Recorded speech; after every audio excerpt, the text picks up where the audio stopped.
Messieurs, bonjour et bienvenue sur cette page d'information sur les actions du projet Planète Gold Guinée. Ensemble, faisons le point des récentes activités terrain menées pour une exploitation minière artisanale plus responsable et inclusive. Dans les préfectures de Sigiri, Mondiana et Kouroussa, des sessions de formation ont été récemment organisées dans le cadre du projet Planète Gold Guinée. Ces rencontres visaient à outiller les membres des comités locaux sur le suivi du mécanisme de gestion des plantes, tout en promouvant le leadership féminin dans les zones minières, ateliers pratiques, études de cas, échanges interactifs. Les participants sont désormais mieux armés pour défendre les droits des communautés et des femmes dans le secteur minier. Notre équipe sur le terrain vous emmène découvrir les détails de ces formations. Dans les préfectures de Sigiri, Bandiana et Kouroussa, la dynamique du changement s'opère silencieusement mais sûrement. Je commence d'abord à remercier les membres du comité parce que ceux qui ont été choisis parmi tant d'autres à donner l'exemple le meilleur de lui-même ou bien d'eux-mêmes ne peuvent qu'être une continuité pour les autres. Et nous sommes vraiment très très contents, surtout de votre attention particulière. Et cette formation a abouti à la mise en place d'un comité de gestion des plaintes. Au cœur de cette transformation, les comités de gestion des plaintes mis en place dans le cadre du projet Planète Gold Guinée se préparent à mieux accompagner leur communauté. Pendant plusieurs jours, les membres de ces comités ainsi que des femmes leaders ont été formés sur les outils de mécanisme de gestion des plaintes, des formulaires de soumission, au registre de suivi en passant par les boîtes à suggestions désormais implantées dans toutes les localités ciblées. Mais la mission ne s'arrête pas là. Elle intègre également une dimension essentielle, le renforcement du leadership féminin dans un secteur longtemps dominé par les hommes. Pour nous, d'après la tradition, la femme est toujours reléguée au dernier plan. Et pourtant, si la femme veut, elle peut. Elle n'est pas là-bas parce qu'elles sont femmes, elles sont là-bas parce qu'elles sont déterminées. Une femme, c'est la détermination, c'est le combat. Si tu te bats, tu te lèves tôt, tu vas arriver à un niveau très élevé. Avec plus de 100 bénéficiaires, cette mission marque une étape majeure dans l'engagement du projet Planète Gold Guinée pour une gouvernance participative, sensible aux genres et tournée vers une exploitation minière artisanale plus responsable. À Conakry, les 24 et 25 juin 2025, s'est tenu un atelier crucial organisé par le projet Planète Gold Guinée.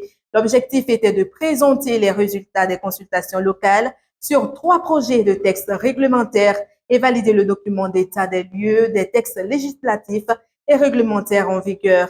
Un rendez-vous technique mais stratégique qui marque une étape importante dans la formalisation du secteur et la construction d'un cadre juridique plus juste et inclusif.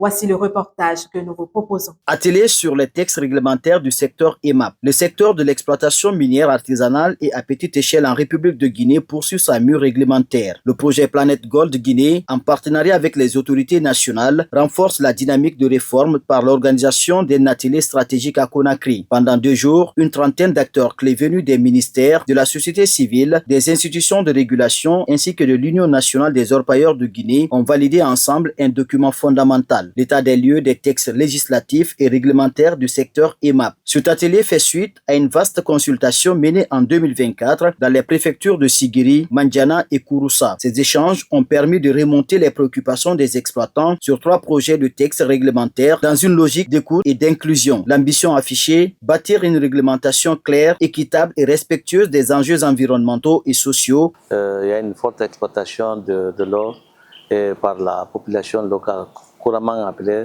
les exploitants artisanaux. Et il y a une législation qui a été établie pour cette exploitation, mais il se fait qu'il y a un peu de disparité ou en tout cas de divergence entre les définitions des termes contenus dans le texte réglementaire et l'application réelle donc, par les orpailleurs. Tout en soutenant la formalisation de l'exploitation artisanale de l'or.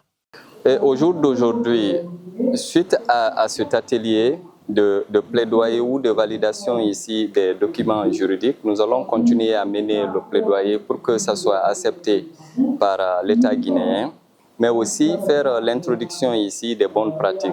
Les bonnes pratiques ici passent par la sensibilisation, passent par l'accès aux technologies propres qui ne nécessiteraient pas l'utilisation du mercure.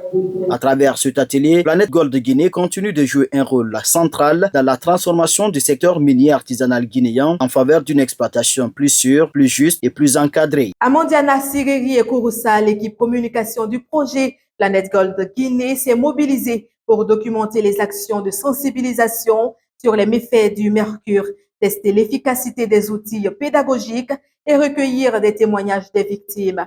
Photographies, vidéos, interviews et émissions radio viennent enrichir la plateforme de connaissance du programme, tout en portant la voix des communautés vers les instances nationales et internationales. Un reportage à suivre. Pendant 10 jours, les communicateurs du projet ont accompagné les actions menées à Mandiana, Sigiri et Kouroussa pour assurer une couverture complète des activités de terrain.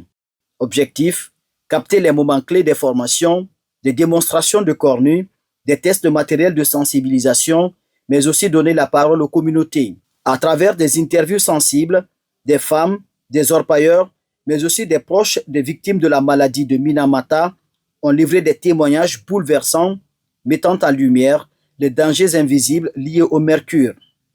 3 émissions interactives baptisées Village libre de mercure ont également été produites en collaboration avec les radios communautaires locales pour relayer les messages de prévention dans les langues du terroir. À cela s'ajoutent articles, photos, vidéos et capsules audio qui viendront nourrir la plateforme de connaissances du programme Planète Gold à travers une documentation rigoureuse et humaine de cette mission de terrain. Et voilà, c'est la fin de cette page d'information. Merci de l'avoir suivi. Nous vous donnons rendez-vous une prochaine fois pour un nouveau numéro. D'ici là, portez-vous bien.